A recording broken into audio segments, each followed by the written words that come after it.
Now for some cups.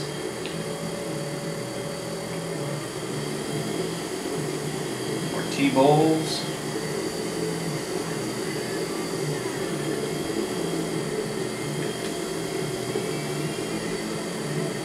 I like throwing off the hump with teapots, my teapots anyway, because I tend to make some pretty small ones. Throwing off the hump gives you that benefit where if you've ever tried to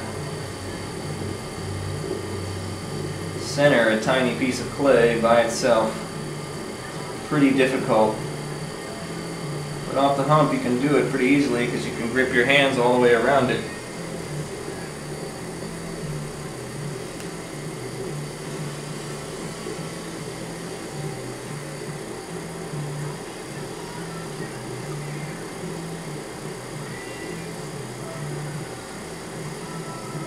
Now yet another way you can take pieces off the hump and avoid kind of scarring it up is to make a kind of cookie. I'm going to try and zoom in here a little bit so you can see what I'm talking about. Hopefully it's going to make sense and hopefully you'll be able to see it.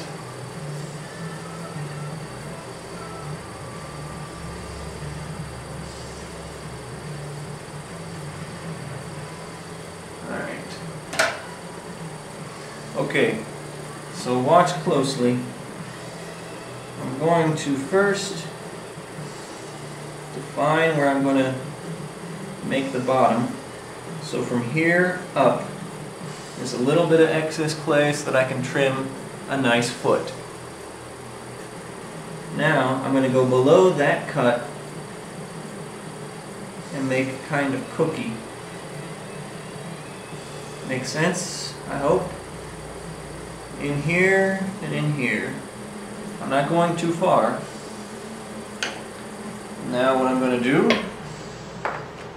is first cut in the top one, bring my two parts of the wire close and pull, and now I'm going to go underneath that cookie that I call it and cut that. Now I can pick up the cookie without worrying about touching the piece. Pick up the cookie without touching the piece. Make sense? And when this gets leather hard, all I have to do is peel this off since I've already cut it away from the actual piece.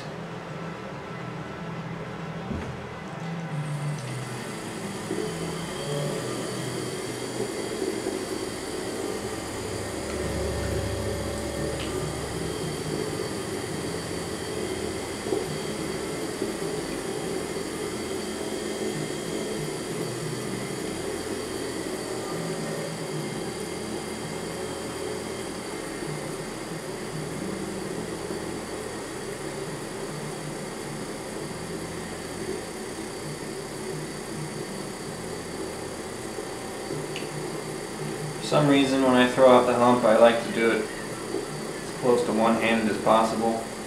I have no idea why.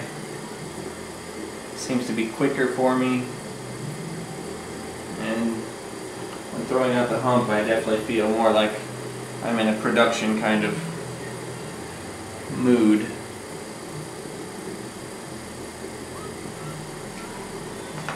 So I'll show you that cookie again. I'm going to go in first on the top just a little bit to define the thickness of my bottom, and then I'm going to go under that just a little bit.